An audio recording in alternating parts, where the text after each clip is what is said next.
My partner got mad at me because I always bring gifts for his parents and ordered me to stop forcing my customs, but I discovered his perverse scheme and everything backfired on him. Although I am American, my parents are immigrants, so I grew up with a different cultural background than most. Since I was little, I was taught one rule. Always bring a small gift when visiting someone's home. It doesn't matter if it's family, friends, or even that person you barely know and don't like. Bringing something is an obligation. My partner and I have been together for almost 4 years, and since we both work from home, he suggested that we have dinner with his parents once a week, since for obvious reasons we didn't see them much. I adore his parents, so of course I accepted. Every week I made sure to bring something modest to show my gratitude for their invitation. A small bottle of wine, their favorite dessert, some flowers. I always paid for it and they always thanked me. This went on for several months and I never noticed anything strange until yesterday when we were getting ready to leave. I had bought a beautiful vase of daffodils. I was lucky to find them in bloom because I know his mother loves them. But then my partner got furious and questioned me about why I kept bringing things every week as if his parents were a charity case. I was honestly shocked. I asked him what was wrong, that he always did this to everyone, even his friends since we met, that it was a cultural thing. But he got even more irritated and yelled at me to stop imposing my customs on others, that it was weird coming from a white person.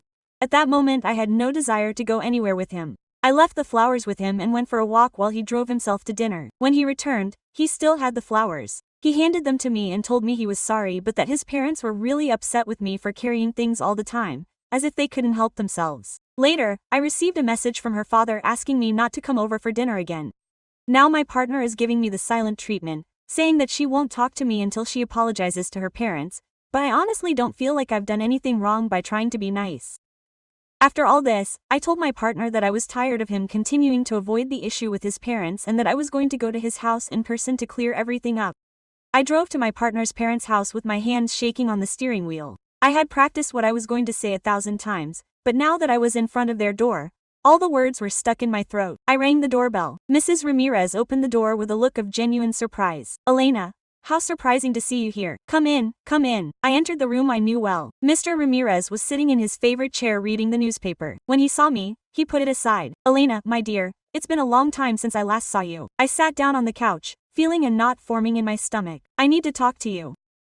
It's about the gifts I've been bringing every week." Mrs. Ramirez sat down next to me, holding my hand uneasily. "The gifts, my dear, we've always loved your attention. They're very thoughtful, but Marcos told me that you were upset, that you thought he treated you like a charity case." The silence that followed was deafening. I saw Marcos's parents exchange looks of utter confusion. Marcos said that. Mr. Ramirez's voice sounded incredulous. "Elena, we never said anything like that. On the contrary, we always comment among ourselves on how polite and thoughtful you are. We even save all the little cards you leave us," Mrs. Ramirez added. Standing up quickly, she went to a piece of furniture in the dining room and pulled out a small box. "Look, here they all are." She opened the box and my heart stopped. There were cards. Yes, but only from the first 2 months. After that, nothing. "But I've brought something every week for almost a year," I said, feeling like the world was shaking beneath my feet. "Wine, desserts, flowers, flowers," Mrs. Ramirez repeated softly. "Elena, we haven't had flowers from you in months. In fact, the last time I brought daffodils home I told Marcos how much I liked them, hoping that maybe you'd remember them for my birthday." My breathing quickened. "I don't understand. I bought daffodils just yesterday. I gave them to Marcos to bring." Mr. Ramirez stood up, his face hardening. "Elena, I need you to tell me exactly what you've been bringing these past few weeks." I told him everything. Last week's French wine, the imported macarons, the premium olive oil, the orchids, the Belgian chocolates. With each item she mentioned I could see the look on my face. His father-in-law grew more somber. "None of that made it here," Mr. Ramirez said, his voice tense. "Absolutely nothing. But that's impossible. I would give it directly to Marcos every time we came over for dinner. He would tell me that you guys really appreciated it." Mrs. Ramirez covered her mouth with her hand, her eyes filling with tears. "Oh, my God, Elena, how much money have you spent on these gifts?" I did a quick mental calculation. "I don't know exactly. Maybe $300 or $400 a month. They're small things, but I like buying quality for you guys." $400 a month, Mr. Ramirez kept repeating for almost a year. "That's almost $5,000. The number hit me like a blow. I had never added it all up before. "So where is all that?" I asked, although part of me already knew the answer. Mr. Ramirez pulled out his phone and started searching for something. After a few minutes he turned the screen toward me. "Is this the wine you bought last week?" It was a post on a local buying and selling Facebook group. A French wine, the exact same one I had purchased, selling for $100. The seller was Marcos Ramirez. My stomach dropped. He rummaged. Yes, that's it. ELR. Ramirez kept looking, his expression growing increasingly furious. He showed me post after post of the olive oil, the Belgian chocolates, even the orchids he had bought 3 weeks ago. It's all here, he said, his voice shaking with anger. My own son has been selling your gifts. Gifts that you bought for us with such love. Mrs. Ramirez was crying silently. I went over to her and hugged her, feeling like my own world was collapsing. There's more, Mr. Ramirez said. His voice was dangerously calm now. Look at the date on this orchid post. I looked at the screen. The orchids had been posted the same day I bought them. I hadn't even waited until I got home. Elena, I need to ask you something, and I need you to be completely honest with me. Mr. Ramirez sat across from me. Marcos, has he borrowed money from you recently? No, directly, I replied, wiping away my tears. But a few months ago he asked me to start paying more rent because his income had supposedly gone down. Now I pay 70%. 70%. Mrs. Ramirez looked at me in horror. But you work from home too, why should I pay more? She told me it was temporary, that as soon as his projects improved, we would go back to splitting everything equally. Mr. Ramirez closed his eyes, his jaw set. This guy, you know what else worries me? He asked me 2 months ago about the value of this house. He said he was just curious and was researching real estate for a project. Do you guys own this house? I asked. Yes, we bought it 30 years ago. It's paid off, Mrs. Ramirez explained. Why do you ask? Because the apartment where Marcos and I live is in his name only, I said quietly, when we moved in together 4 years ago. He said it was easier so he would add me later. He never did. Mr. Ramirez stood up abruptly. I need to check something. Stay here with my wife. He disappeared into his study. Mrs. Ramirez and I sat in a heavy silence, each lost in our own thoughts. When Mr. Ramirez returned, his face was pale. He was holding a folder. Elena, Marcos has access to your financial information, account numbers, credit cards. Well, yes, we live together. We trust each other. Why? He sat down heavily, opening the folder. Because 3 months ago Marcos came to me asking to lend him $5,000. He said it was for a joint investment with you, that you were excited about the idea, but that you needed the seed money. My blood ran cold. I never, ever talked about any investments. I told him no, that if he needed money, he should work harder. Like I did. He got really upset and didn't mention it again. Mr. Ramirez looked me straight in the eye. Elena, I think you need to check your bank accounts right now. With shaking hands, I pulled out my phone and opened my banking app. I checked my savings account first. The balance was correct. Then I checked my checking account. This can't be right, I whispered. Is something wrong? Mrs. Ramirez asked, leaning closer with concern. There are withdrawals that I don't recognize, small, $50 or $100, but persistent. Over the last 6 months I kept checking. My fear grew. They add up to almost $3,000. Mr. Ramirez took the phone and checked the details. Look, the dates always match the day after you received your paycheck. Someone who knows exactly when you get paid. The room seemed to spin. Marcos has my password. I gave it to him when I was sick the previous year and required me to cover some payments on my behalf. That son of ours. Mr. Ramirez's voice vibrated with suppressed rage. That despicable thief. Dad, don't say it like that. I instinctively tried to protect him, although my tone lacked firmness. No, Elena. A man who plunders his own partner, who trades the gifts she lovingly buys for her parents, who deceives and manipulates. That guy doesn't deserve a defense, not even from you. Mrs. Ramirez hugged me as I sobbed. What will I do? I've shared 4 years with him. My entire existence is intertwined with his. The most important thing is the most important thing, Mr. Ramirez declared resolutely. You must change all your passwords immediately, every bank profile, every credit card, absolutely everything. But if I do this, he will notice that I detected something perfect. Let him notice. Mr. Ramirez knelt before me. Elena, my wife and I have loved you like a daughter since the moment Marcos introduced you to house. You are hardworking, kind, respectful. We have always valued you, and that is precisely why we will not remain inert while our son ruins you. What do you propose I do? For the moment, change your passwords, then return to the apartment and behave naturally. Do not mention anything to him about what was found today. I will guide you. In the meantime, I will deepen the investigation. I have certain acquaintances who can collaborate. Investigate that Mr. Ramirez and his wife exchanged a glance. Elena, a man does not steal almost $8,000 from his partner without reason. We must find out what he needs that capital for, and I sense that finding out will not please us. I returned to the apartment 3 hours later. Marcos was in the living room playing video games as if nothing had happened. "Where were you?" he asked without taking his eyes off the screen. I needed to walk, to think. I settled on the sofa watching him. "You are right, I must apologize to your parents." That caught his interest. He paused the game and looked at me. Seriously, yes. I was overly insistent with the gifts. I didn't consider that it might make them uncomfortable. I saw how he relaxed. A pleased smile crossed his face. "I'm glad you understand. My parents are haughty. You know, they don't like to feel like they need a handout."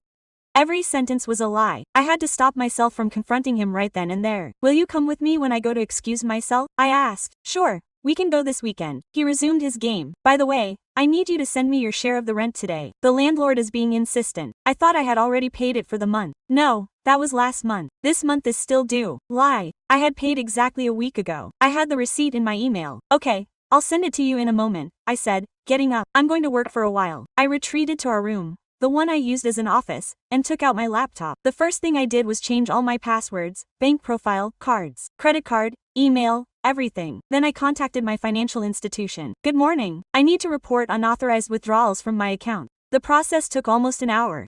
The agent confirmed that someone with access to my profile had been making periodic withdrawals for 6 months. They assured me that an investigation would be carried out and that the principal would be returned if the fraud was proven. After hanging up, I turned on my computer and began searching. If Marcos was selling the gifts on Facebook, what else could he be selling? I found his account on several buying and selling groups. Not only had he liquidated my gifts, he had also sold my belongings, my camera that I lost 2 months ago, my tablet that had supposedly been damaged when I fell, even some that my grandmother had bequeathed to me.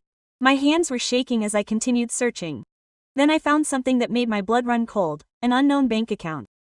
It was in Marcos' name, but I had logged into my computer once and the browser had saved the password. I logged in. There were almost $1,000 in deposits, regular over the last year.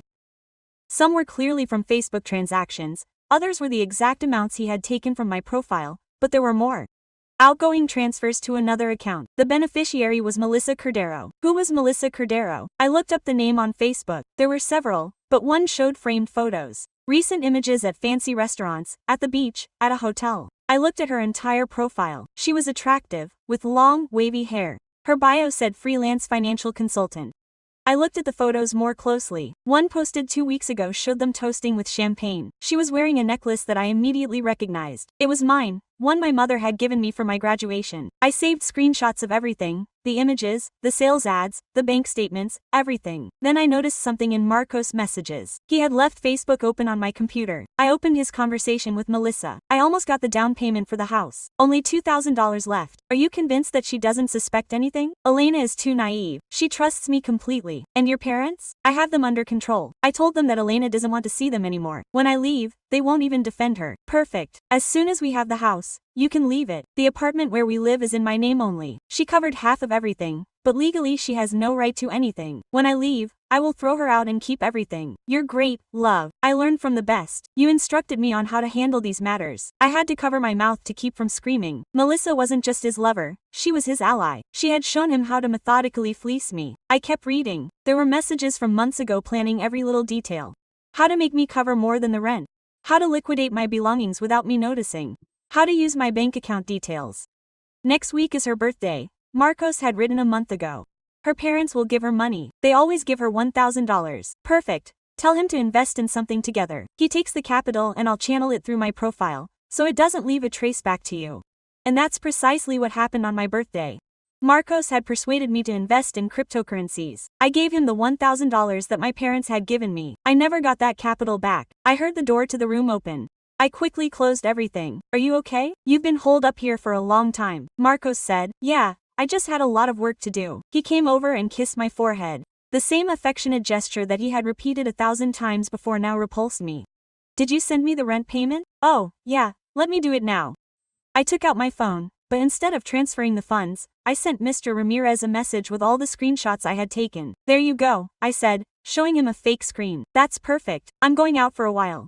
Quote, Melissa says, "My client needs me to review some paperwork." Melissa, your client's name is Melissa. I saw panic briefly cross her face before she recovered. Yes, she's an advisor I hired to manage some investments. That's great. She's competent, very competent. She's been very helpful with financial tactics. I'd love to meet her sometime. Maybe she's just very busy. She put on her jacket. I'll be back in a couple of hours. As soon as she left, I called Mr. Ramirez. Elena, I just saw what you sent me. His voice vibrated with fury. That bastard and that woman. I need to keep digging. There has to be more. There's more, Mr. Ramirez said. I contacted a friend who's a private detective. I gave him Marcos' name and he owes me the results by tomorrow. But Elena, I need you to promise me something. What? Don't confront Marcos yet. I know it's tough, but we need all the evidence before we proceed. If you confront him now, he could either suppress the evidence or abscond with the proceeds. Take a deep breath. Okay, I'll behave normally. Okay, come home tomorrow. We need to figure out the next steps. And Elena, yes, my wife and I are with you completely. You'll get through this, I assure you. And Marcos will pay for every deception, for every peso he stole from you. That night Marcos returned with flowers. Flowers that he probably bought with my own stolen money. For my favorite girlfriend, he said, kissing me. I smiled at him, accepted the flowers, and feigned ignorance. But inside I was already planning my revenge. The next day I informed Marcos that I had a work appointment and left early. I drove straight to his parents' residence. Mr. Ramirez was waiting for me at the entrance with a bulky folder in his hands. My friend worked all night, he said, closing the door behind me. Elena, you need to sit down for this.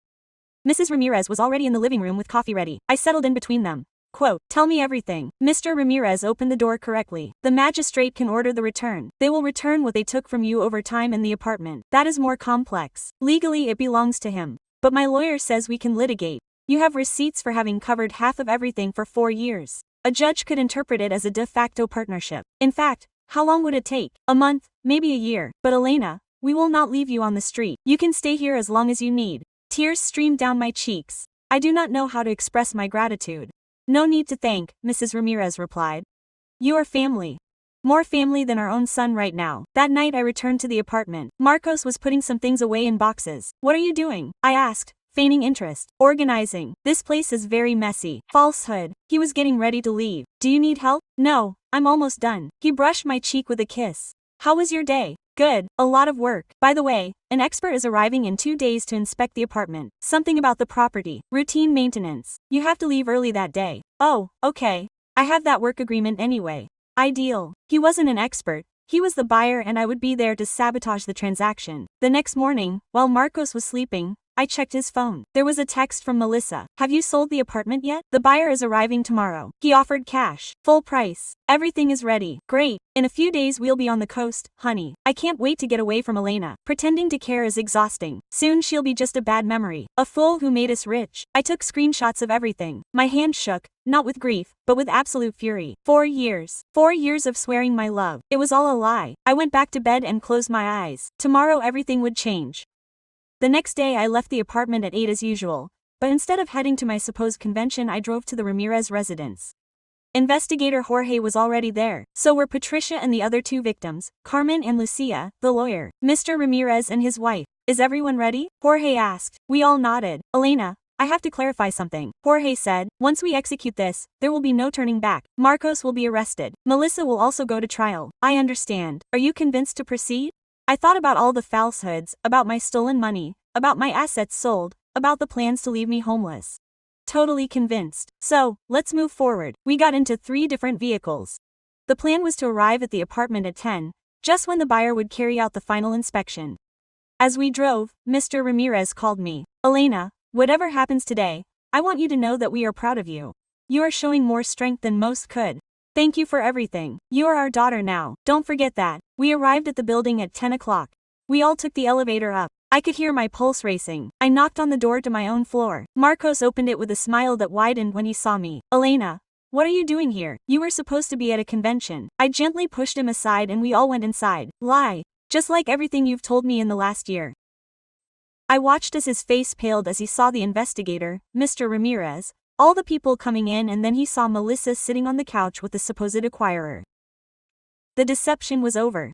Marcos tried to close the door, but investigator Jorge blocked it with his foot. Not so fast, Mr. Ramirez. Melissa sat up from the couch, her eyes darting restlessly between us. The supposed acquirer was actually another investigator. What's going on here? Marcos asked, his voice wavering. Sit down, I said. It wasn't a suggestion. We all need to talk, Elena. This is absurd. I have a key meeting with a buyer to sell my apartment. Without warning, I took out my phone and played the recording of his conversation with Melissa. In 4 days, we'll be on the coast, honey. His face turned pale. Mr. Ramirez stepped forward. Sit down, Marcos. Now something in his father's tone made Marcos comply. He settled himself on the couch away from Melissa. She tried to take his hand, but he rejected it. Let's start with the facts, said investigator Jorge, opening a file. Marcos Ramirez, over the last year, you have systematically stolen a total of $200 from your partner, Elena Vega, in unauthorized withdrawals. We have the bank statements. We also have your recorded confession where you admit to taking the money.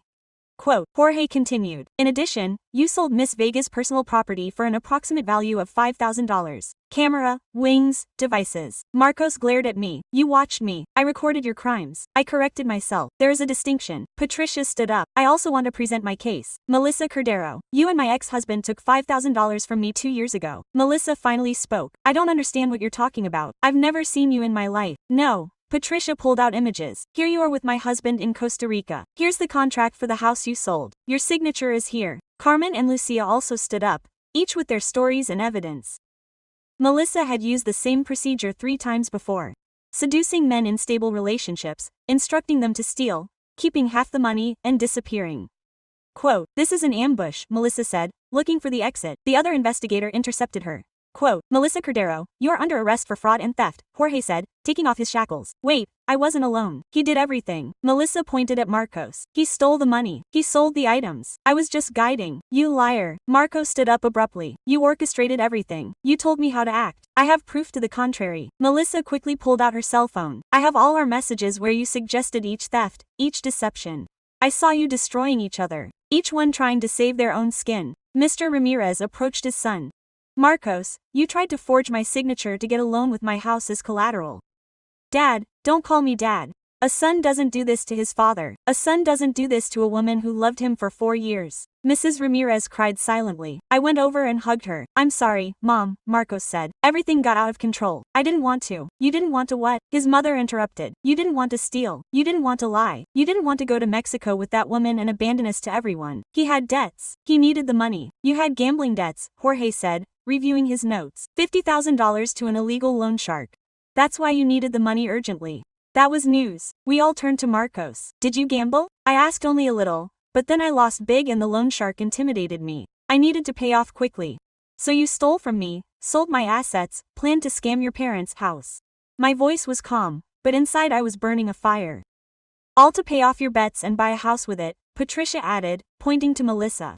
It wasn't all about the debts. Melissa tried to intervene, but Jorge was already handcuffing her. You have the right to remain silent. They can't arrest me. I didn't do anything illegal. I only made suggestions. Conspiracy to defraud. That's a crime, the other investigator said, leading her to the door. Marcos tried to get up. They'll arrest me too. Not yet, Jorge said, but the prosecutor will examine the case. With all this evidence, it is very likely that they will press charges. Dad, help me please. Mr. Ramirez looked at him with a mixture of pain and disdain. No, you are no longer my burden. You are an adult who made adult decisions. Now assume the adult consequences. But I am your son. A son respects his parents. A son does not lie, does not steal, does not trample. You are not my son. Not until you fix this whole mess. Marcos sank into the couch, his head in his hands. I approached him. Marcos, look at me. He looked up.